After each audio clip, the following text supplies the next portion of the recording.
Thank you all for being here and having me here. I think Alan pretty much covered it all. And no, I always have many things to talk about, particularly when it relates to our police department and our fire department. I'll probably just touch on a couple of initiatives that you may or may not be aware of, things that we're doing either in police or fire. But mostly, what I enjoy the most and I think is the most helpful is the question and answer thing. We'll spend most of the time on that. I've had a few notes that some of my goals for the next year in both police and fire. But I do want to touch on one thing that Alan said before I forget.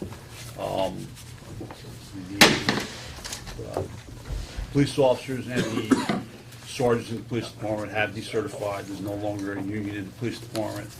The lieutenants in the fire department decertified as well. There's no longer a union for any of the supervisors in the fire department. The firefighters finished their voting this morning. There will continue to be a union there. The firefighters elected to continue with the union in the fire department. But the supervisory staff, there's no unions representing either in the police or the fire. So one of the things that we worked on with the Civic Association over the past year was an Aed Initiative, particularly with Mike here, and we're still trying to roll that out. And essentially, AEDs, the automatic external defibrillators, they're proven to save lives. They're extremely simple to use. We've been encouraging members of the community, both in residences and our businesses and our restaurants, to purchase them. They've come way down in price. You can purchase one on Amazon or at Costco for probably about $1,200. The fire department will come out and train yourself or members of the staff on how to use them. And what that does is for every minute that passes when somebody goes under cardiac arrest, the life expectancy decreases by 10%. So realize that it's going to take some minutes for the fire rescue personnel and EMS personnel to get on scene. If you can have those that are at least getting the AED started or get it hooked up, and it's not going to provide a shock or defibrillation unless it's needed. That's proven. Put this on the ground. The chance of survival or recovery is increased by 10% for each minute that's shaved off. So with that said, our personnel will come out and train everyone in it, and then more importantly, or as important, we keep a record of your AED. We'll register it within a software that we have within the police department, and that will advise us. It takes some of the maintenance problems of keeping track of when you need to replace either the pads or the batteries. That's the only maintenance there is to an AED. We will notify where it is in that household that you need to replace the batteries and AEDs, and if we'll tell them where you can purchase them, and then we'll come out and even replace them ourselves. So, but what it also allows us to do is, if say in an office building, that someone with the call and one of the employees is suffering a cardiac arrest, we can tell them in this closet. We'll tell you where an AED is located in that building, and it's so simple to be trained on. It's basically shaving two areas, attaching two pads, and pushing a couple of buttons, and the computer itself, the AED, will tell you what to do. So that's one of the things we did, and we'll continue to do throughout the season. Right now, we have 120 people, 120 AEDs registered on this, so that's 120 more than we had last year within the community registered on our system.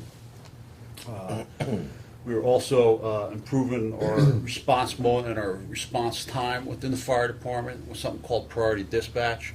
Again, we're trying to utilize, because we have cut staffing, which is the greatest expenditure in any organization, particularly in government and police and fire. But because we have reduced staffing, we're relying on more technology. What the priority dispatch does, it will advise the dispatcher. It prompts them, as written by medical doctors, and it prompts them the questions to ask when they have the person on the phone. With the information they're able to receive, they're able to pass that on to the fire rescue personnel so we can provide the appropriate response.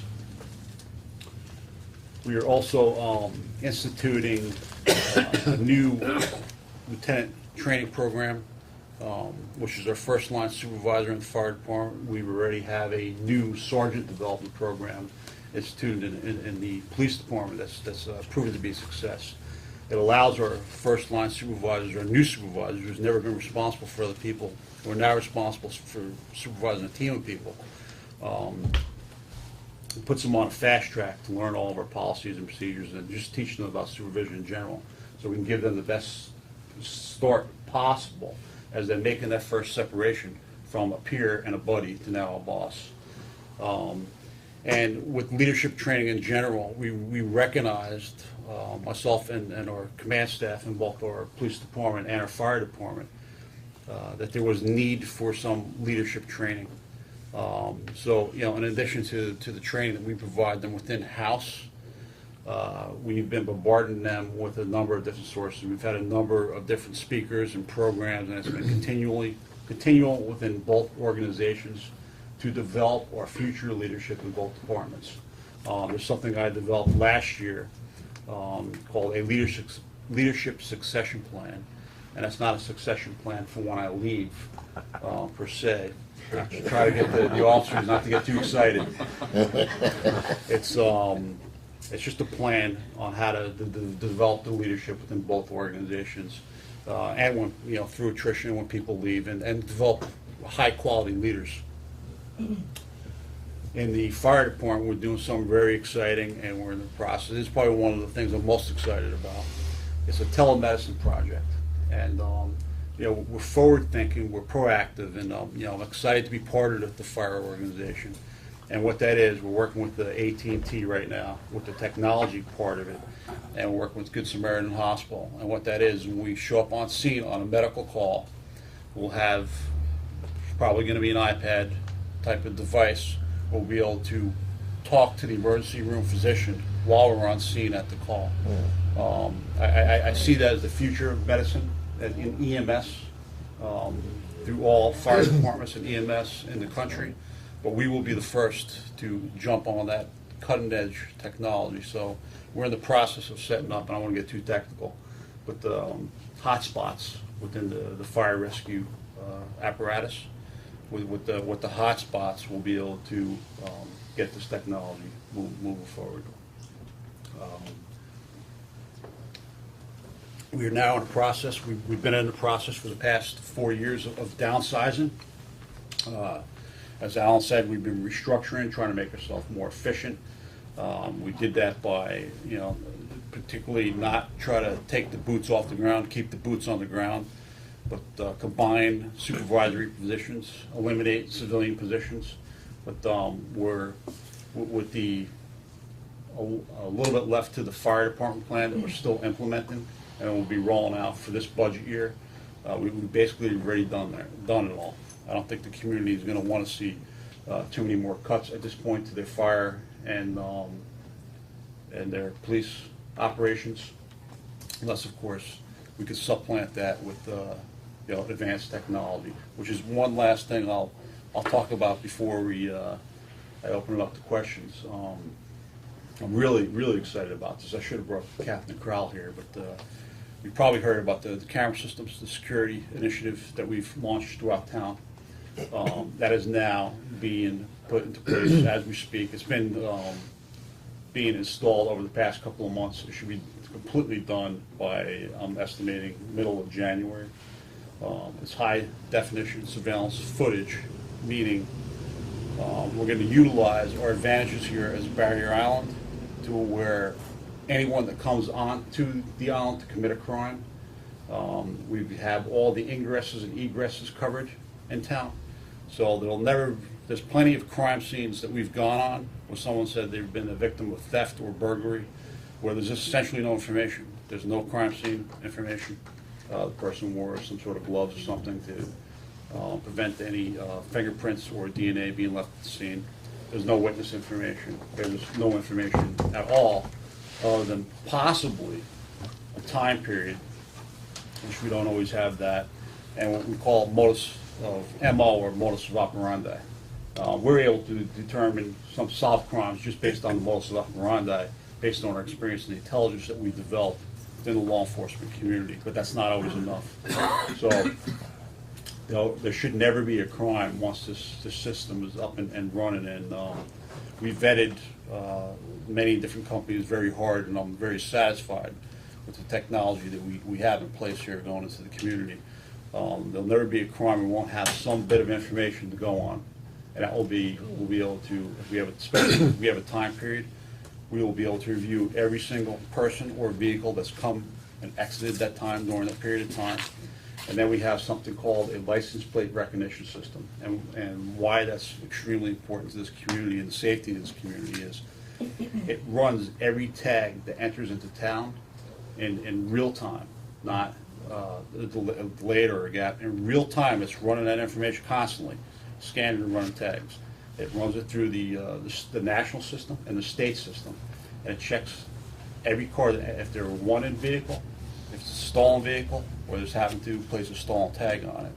So that information is automatically sent to our dispatch, and dispatch will automatically send out an alert tone. We have a stolen vehicle, it's just entered, it's a Chevy, a gray Chevy, and you know, here's a tag, and it was last seen heading east on our Royal Palm Way.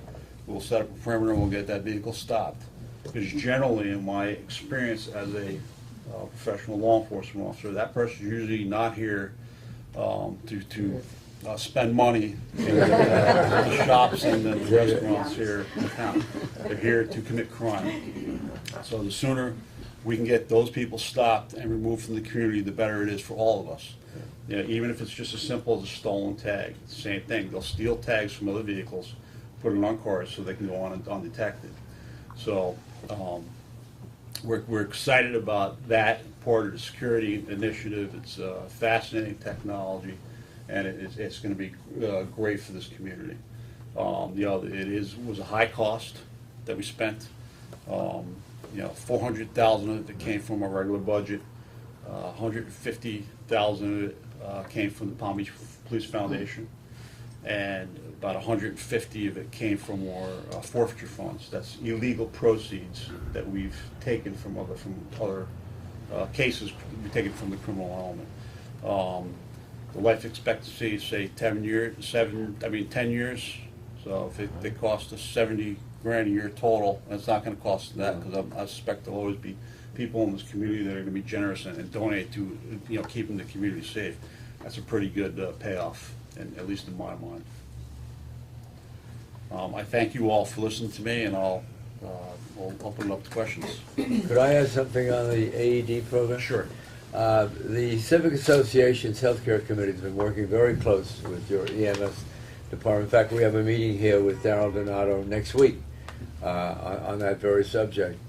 It has been said jokingly, maybe half jokingly or not so jokingly, that the best medical care you get in town is from the EMS. We have an outstanding EMS department, so considered by everyone in the field. Chief Donato estimated at one of our meetings that we have somewhere between 20 and 25 cardiac arrest deaths each year on the island. If everybody had AEDs or immediate access to AEDs, we could cut that in half. That means maybe 10 to 12 lives could be saved a year with the AEDs. So we have been working very closely with the department on furthering that program, and we hope more and more people will get them and be trained by EMS to use them, be kept up to date. Well, Chief, you've got that information already. But we'll be working very diligently on that. And we appreciate that. 10, 12 lives a year are very much worth saving. The Civic Association has helped us in getting the word out to the community about what we're offering. But I do want to add one more thing. I started off by saying that we're done with the cutting. What I was getting at, and I forgot. We're now in the process of hiring people for the first time in about 4 years. You know, through attrition, and we're at a point now through retirements and people, you know, resigning, and unfortunately some people being terminated. We just hired 5 new firefighters and medics at the fire department, and we hired 6 new police officers in the police department. spent at least a bit of the summer, going through this process and screening all the applicants myself. I am very happy to say and proud to say, in the fire department, there was people that we did not hire because we don't have the positions available that we wished we could have gotten to. They were that outstanding. There were so many good, qualified, solid people you wanted to hire. We just didn't have the positions for them. All outstanding. Police department, we got some excellent people as well. We're going to hopefully do another recruitment here in early of 2013. So we're moving forward, and what's the reason why I bring that up, because it's invigorating and it's exciting to me, in the sense that after all the negative things that we've gone through as a community and as a government, and some of the hard cuts that we need to muddle our way through, we're now in a period of rebuilding and regrowth. And when you speak to these new people, it's there's so much positive and enthusiasm.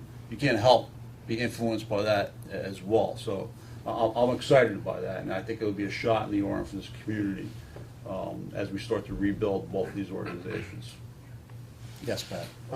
Could you comment on the possibility of West Palm Beach pulling out of Open Sky, and what the implication is for Palm Beach on that system, since we've all spent a lot of money on it, and maybe you could explain to everybody at the table what that means, what it is. It appears as if, the way I'm seeing it, the political factions to be in West Palm, and what's been reported that they're going to pull out of it. Okay. How that affects our operations, both police and fire, operationally, it doesn't affect us one bit. We've been on the system for over 2 years. Could you just explain what it is they're going to pull out of? I don't think everyone's familiar. The Open Thank Sky you. is our communication systems that we use, or basically our police radios and our fire EMS radios. How they communicate with our dispatch and how they communicate with each other and other agencies as well. So that's what that is. Palm Beach Gardens, Jupiter, Juneau have been using it. Not Juneau, but Gardens and Jupiter have been using it long before we were using it very successfully. Since then, Juneau, ourselves, the school board, and the city of Atlantis acquired this as well.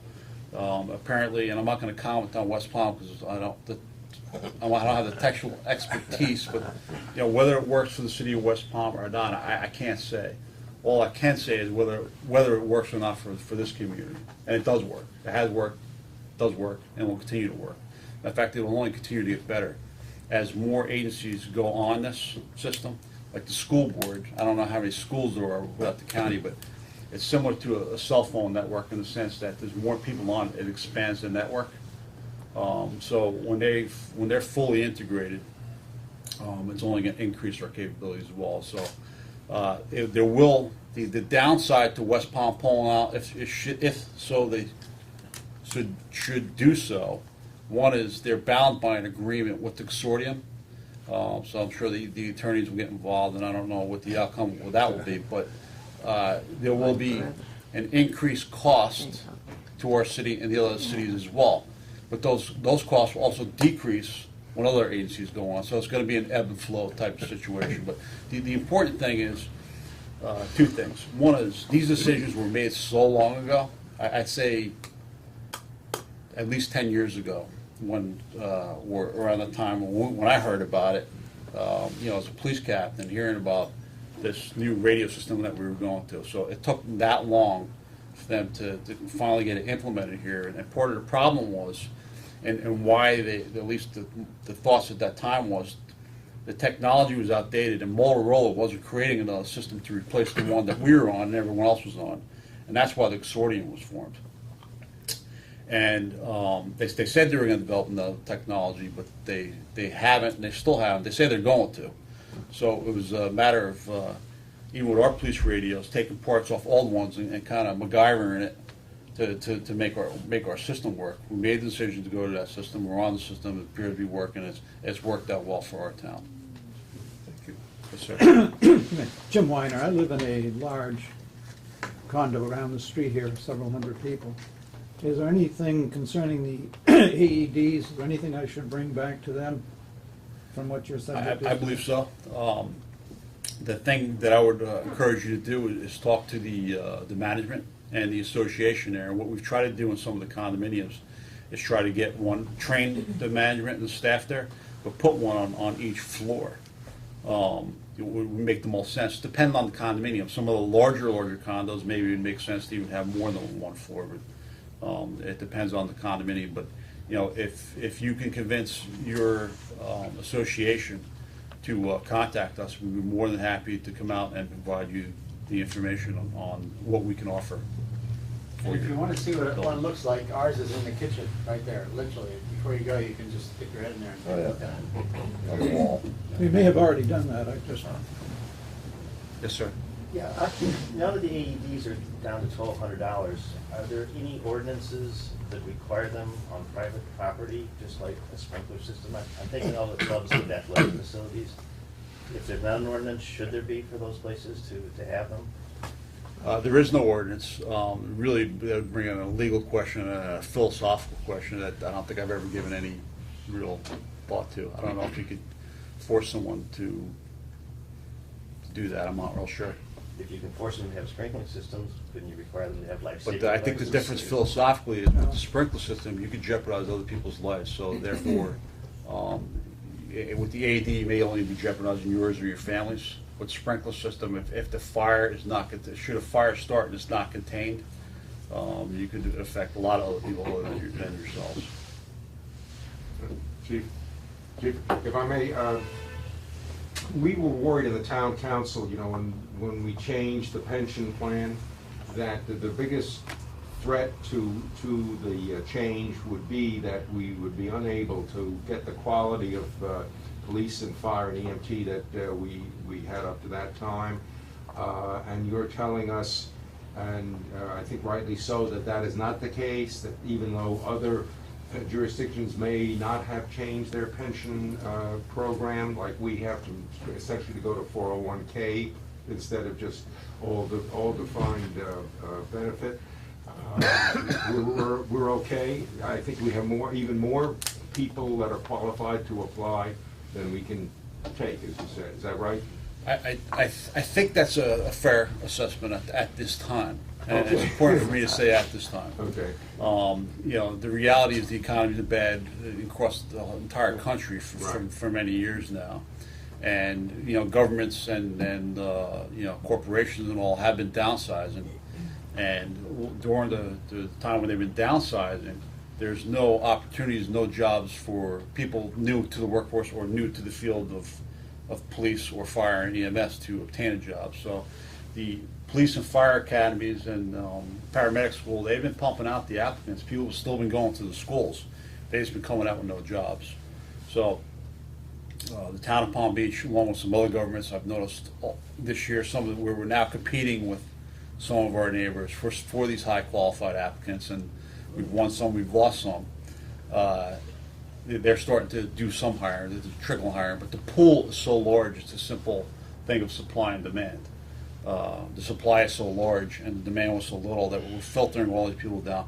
Now, when that catches up, should other municipalities not change their benefits program, that'll be another matter of conversation, but I don't think anyone has a crystal ball and knows what that's going to be, you know, a couple of years from now. But I know in some of the conversations with some of the council people and, you know, some of the conversations I've had with the town manager, I'm always going to watch that, and it's always going to be a concern for me. Sure.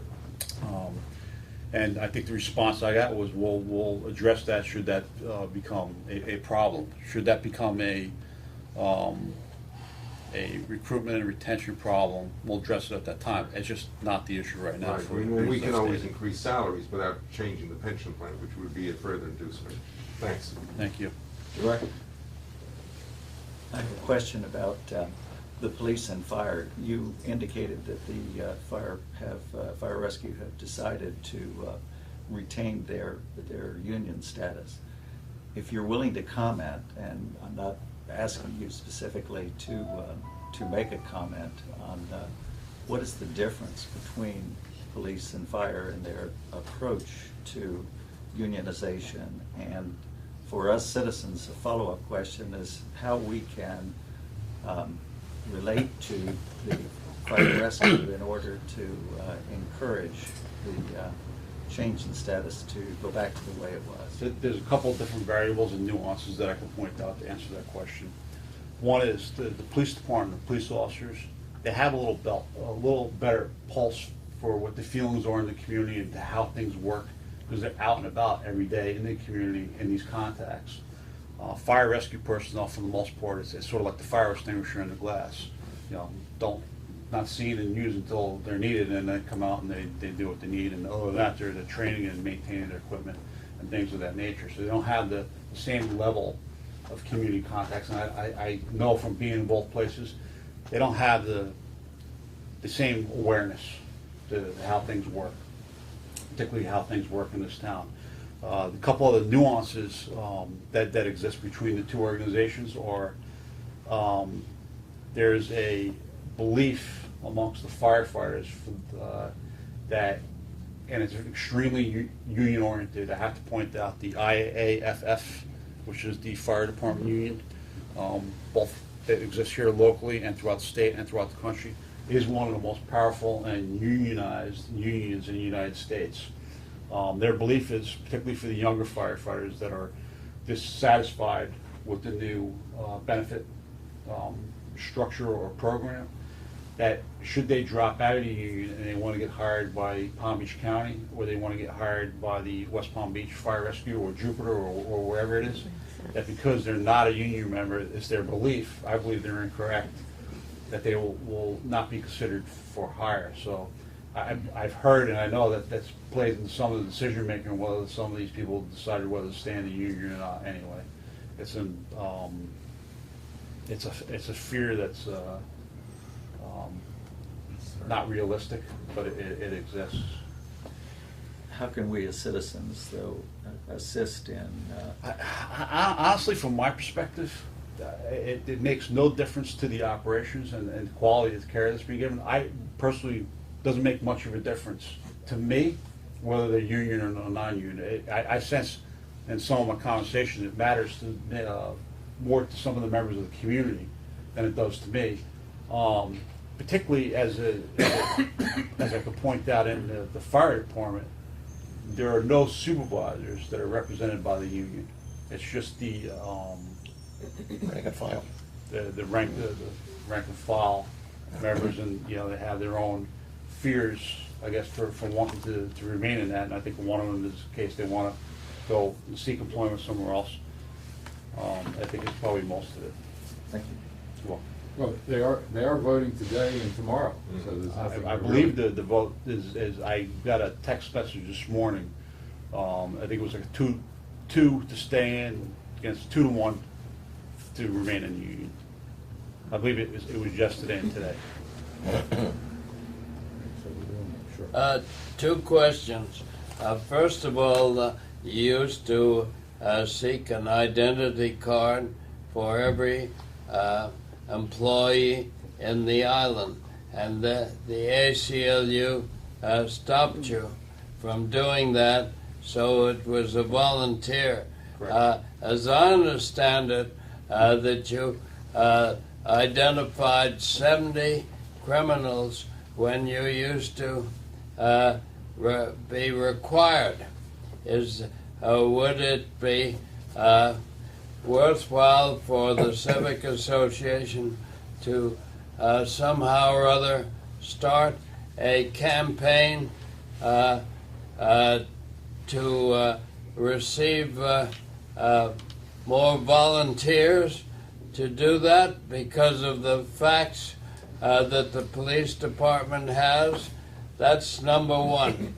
The second question is the people who have docks on the intercoastal. Would it be worthwhile for the police department to encourage surveillance cameras for those docks? Okay, to answer your first question, it's always helpful from police operation standpoint, but I'll get into the philosophicals of where you're eroding on people's civil liberties. That situation where you address where the town made people carry ID cards, that's long before I got here or any of the personnel in the police department came here. Now, there is a voluntary program, and that is if, say, the Breakers Hotel, they want their employees, they can require their employees to have a police ID card. They'll send them into the police department, and essentially all we're doing is running them for, see if they're wanted, if there's any active warrants for them. So of course it's helpful to me and the community to know that so-and-so just came in and he's got a warrant out for armed robbery. And I think it would be helpful to the Breakers or any other organization that sends their people in as well. We do that service for a nominal fee. Now, as far as the volunteer part of the question, is that as it relates to the volunteers that we have in our crime scene unit now? Or is that you have more organizations volunteer to send their people to get screened by the police It department? was the Civic Association could point out the value of the previous law and encourage their members not because it's required by law, but because of its value to the police No question. department. There's a value to the police department, there's a value to the community for the points that I just stated. So anytime that's you encourage a business owner or people that have staff on hand to get police IDs, it's helpful. Not only from the point that we can check them, see if they're wanted, if there's any criminal wants on them, but during or after a hurricane type of situation, it's helpful for them to have ID, so we can ascertain at some point whether we should let them onto the island or not.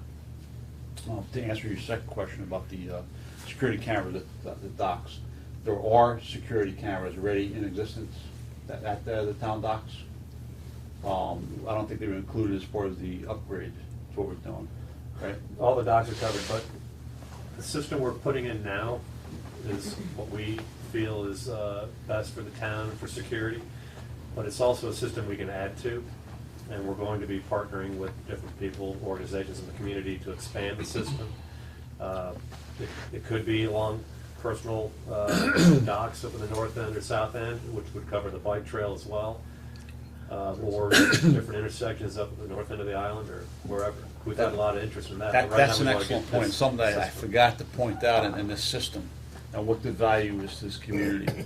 Is basically what we did is we built a grid, and it's laid out. It's all wireless. Even the town itself, outside of the police department, information systems said they could use part of this to free up some of their space on some of their networks and utilize it to the town's advantage as well.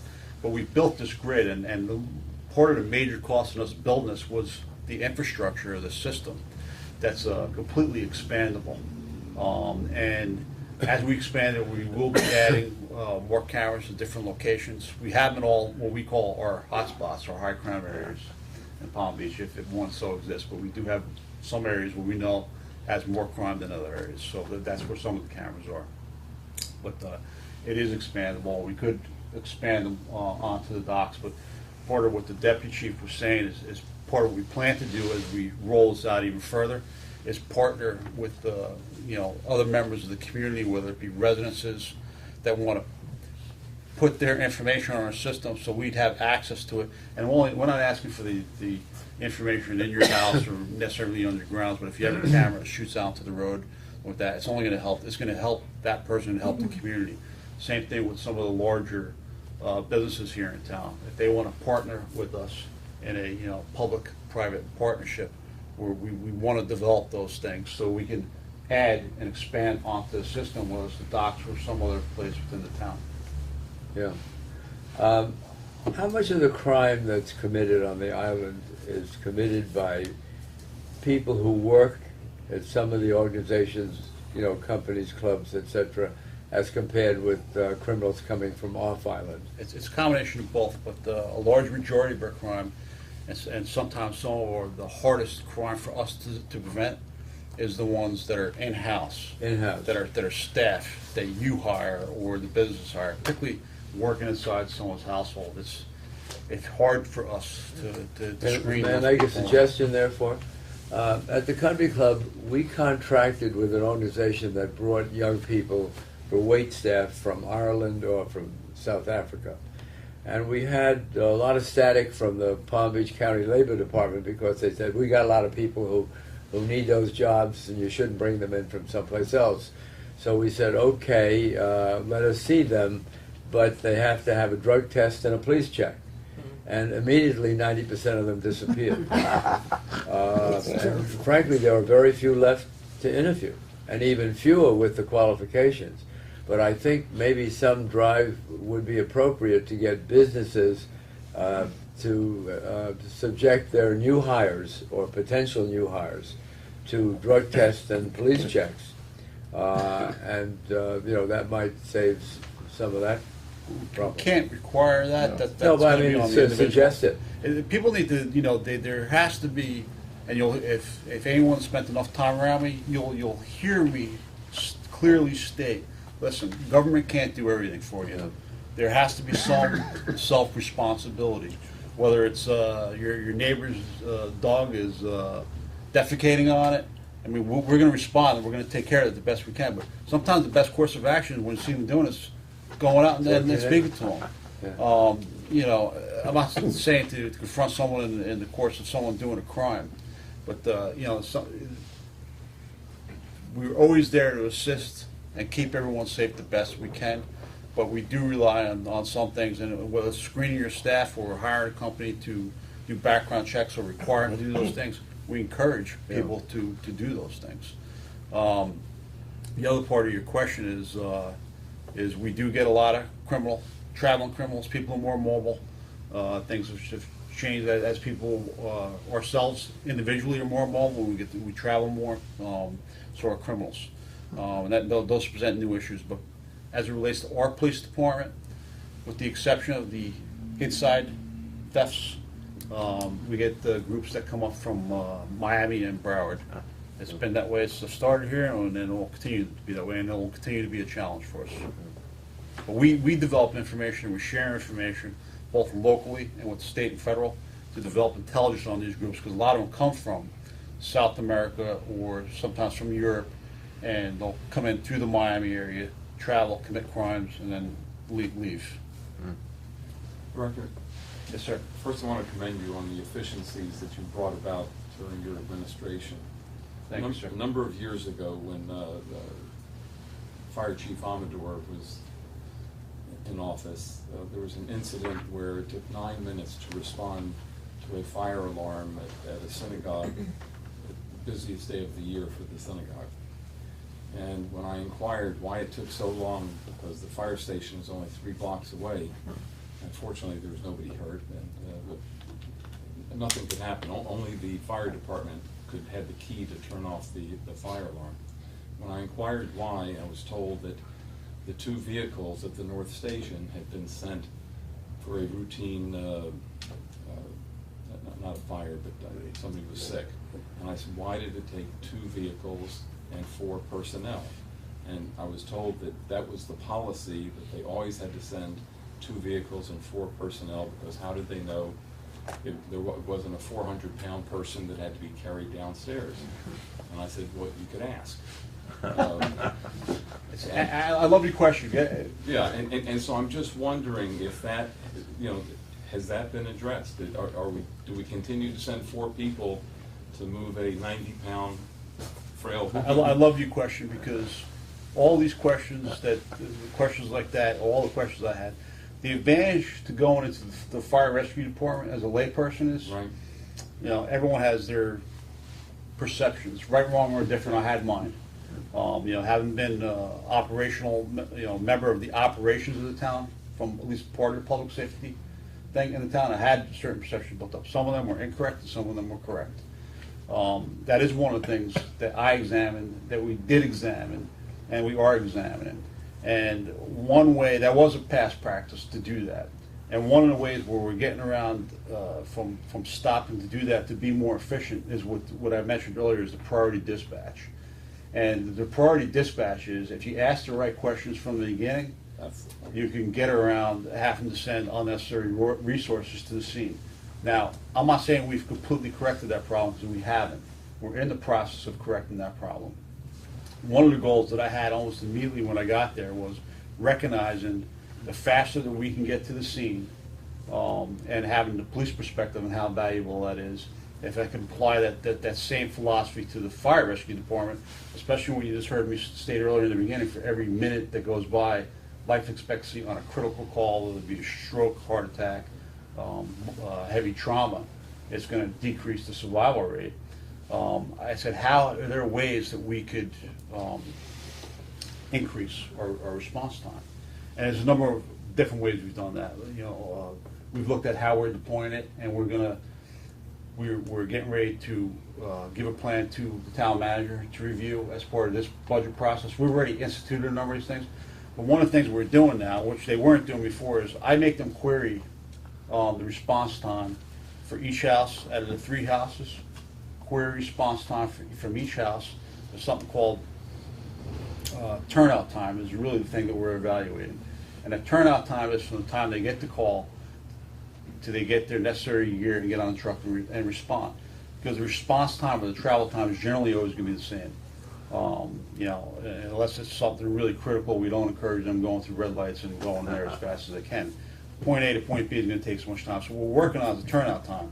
So what I do now is I take each 3 houses, and then I take each shift and each battalion chief, and we print the reports, and we send them all to them, we review them. So they understand, number one, we're watching, and why is your time always higher than this other battalion chief in this shift? We're drastically reducing those times. Now, the NFPA standard for the entire country, that's the National Fire Prevention Association. They're the ones that develop all the best policies, and they've been around forever for both fire and EMS. The goal is 6 minutes. 6 minutes, 90% of the time, from the time of receipt of the call to arrival on scene. No one ever. I'm proud to say we achieved that 6-minute benchmark. I would say Palm Beach County, West Palm, none of the other agencies. We were achieving that a few years earlier either. But I'm proud to say we are achieving that now as a benchmark. And that doesn't mean it's going to take us 6 minutes to get to your house. There's some calls we're going to get there within 3 minutes, but there's some less critical calls that may take us 7, 8 minutes. It's an average, but there's no one else in the county that has a faster response time than your Palm Beach Fire EMS, and we're constantly trying to tweak and improve it. And what I tell them is sense of emergency. I'm having plaques made up for above the doors where they enter into the bay. Every time that bell rings, I want them to have this feeling of a sense of urgency. Let's say sense of emergency. Let's say a sense of urgency. I want the sense of urgency every single time that bell rings. I want them in full go mode, go in and handle the problem. We've only got a few more minutes to go. And we'll get your questions, yeah. Go ahead. We get to you, sir. Yeah, this is about the public health and safety issue that you probably haven't thought about, but I've mentioned, for 4 years, Mr. Estrada, Bill, this is, maybe you want to take a look at this too. For 4 years, I've been swimming with my dog, and I've observed a great number of incidents of kite surfers creating accident endangerment by going way too close to people, swimmers, and bringing their shrouds over the beach.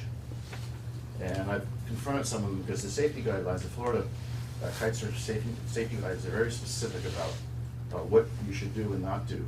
And so I had Bob Mangini approach the town council. I spoke to Mr. Randolph, and they said, wow, that's a great idea, because it's an accident waiting to happen, and the town also has a liability. So what I just gave you was just basically a premise that kiteboarding can be extremely dangerous, documented by the hundreds of accidents all over the world. And that's because the mass of a kiteboard and the weight times 30 knots can create like a 5,000 pound hit. So these guys are screaming in and out of swimmers. Some are skilled, some are amateurs. They also, the lines and strings and shrouds on a kiteboard, when they bring them over the beach, could decapitate somebody, potentially. This is a very, very specific, narrow issue. I would encourage you to meet with me afterwards and provide me your information, your contact information. Absolutely. So we could look into it. I've seen something on the kiteboarding before. For those that don't know what the kiteboarding is, it's a relatively new sport. It's gained some popularity. Actually looks like a lot of fun, but also looks like it's dangerous as well. They're pulled by a, almost like a parachute type thing on strings, and they're on like a board per se. And we've had at least one accident or so that I'm aware of. But we'll get your information, and I'll have the appropriate people look into this. The same thing really applies to wave runners and things like that. I have 3 young children who are always swimming in the North End beaches. And on the weekends, you'll see guys on wave runners think they're, and it's fun, I'm sure, to jump the waves and things like that. But when you do it 10 feet away from young children, You need to call us. We do have local ordinances, and we have some state measures that address those things and how far you can be from the beach. We have Marine Patrol. Just call our dispatcher on non-emergency number 838-5454, and if the Marine unit's out, if they'll respond, and we do respond to those types of calls. They'll make contact with the people that are on the Thank you. Kirk, the lady here reminded me, there's also parasailing, when they go up in the air and then they sometimes drop, killing themselves or other.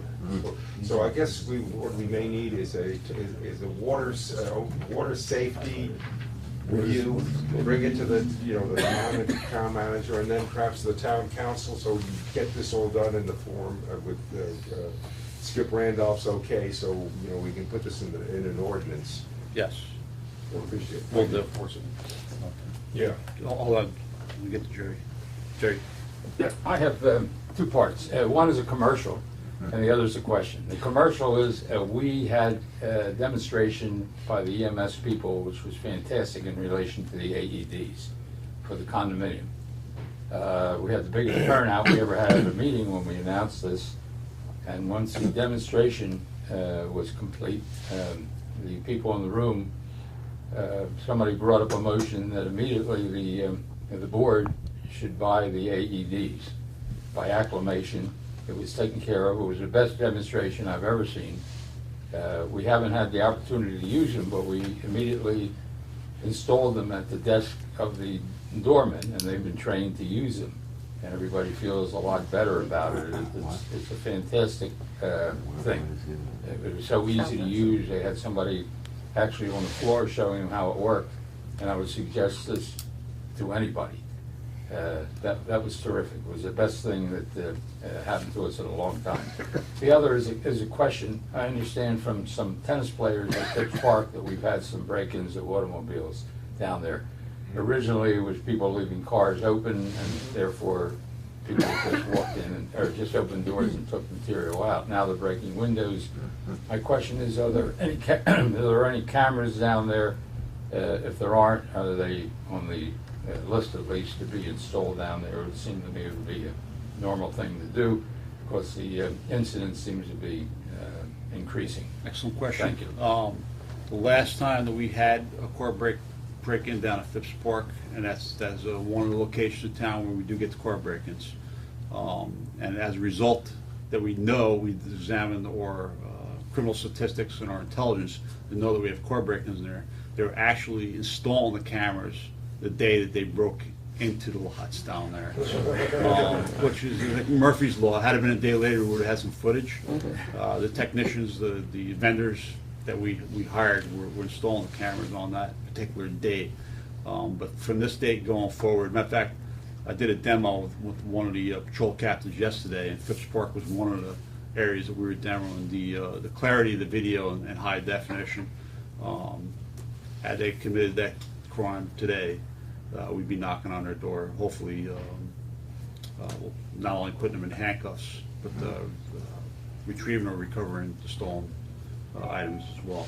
Well, I could give that information to the staff there, because some of the players there were a little concerned about parking there. Well, there's two parts to it. We do get the break-ins there, but and the break-ins will continue. It's only going to help us hopefully make the recovery, make the apprehension, and to prevent them from coming back again. But there's a couple of things. I review the police reports along with the deputy chief and other members of the command staff, not once in a while, not once a month, not a couple times a year, every single day. Every day of my life as a Palm Beach police officer, I reviewed the police reports, so I'm very familiar with the crime that happens here in town.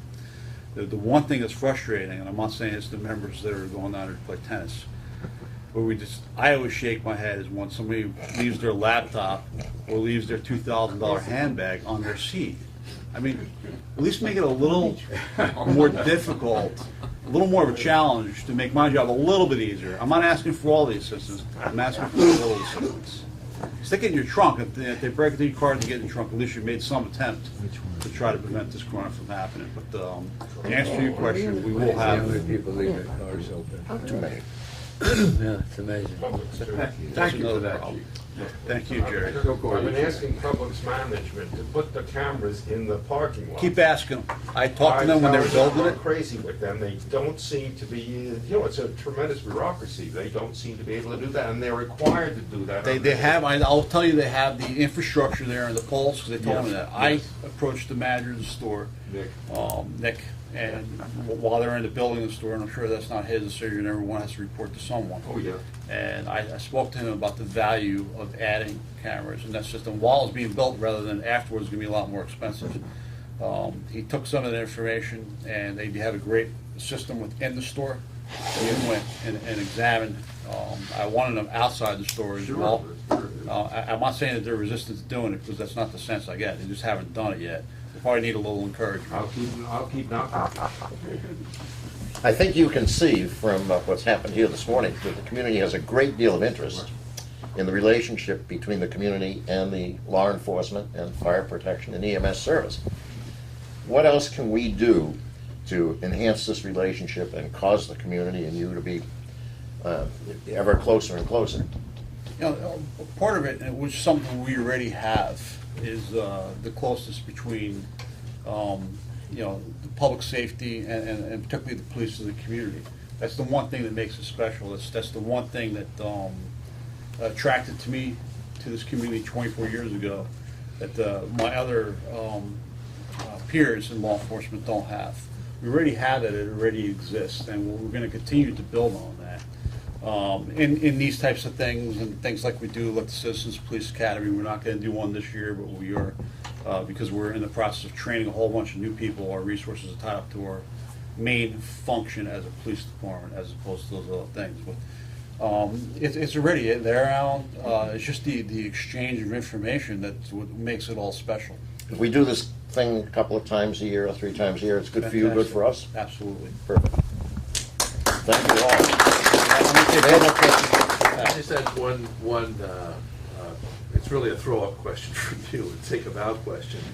Could you tell everybody at the table how much each the firefighter and the police departments have saved over the past 3 budget years through efficiencies and whatnot? And I know you have the numbers because we talked about them. And, Yeah. So maybe you and Deputy Suzuki can. I think roughly for both departments, and you can probably correct me, you're the one. I'm not going to correct the police I think it's about 20%, I think, off of both budgets. Does that sound? I know it was at least $3 million for each department. It's $4 million total that the police and fire have saved over 3 budget years. And the one thing to point out, though, is as a community, is it didn't negatively affect operations within the town, and that's, people get very fearful, particularly in the beginning. When I went in and I was doing a number of cost-saving measures and restructuring and things like that, and some of the phone calls I was getting from members of the community, they were concerned. Well, that was 4 years ago. There's no room for being concerned. Our crime act rate during some of that time actually went down. It's crept up a little, but it's up.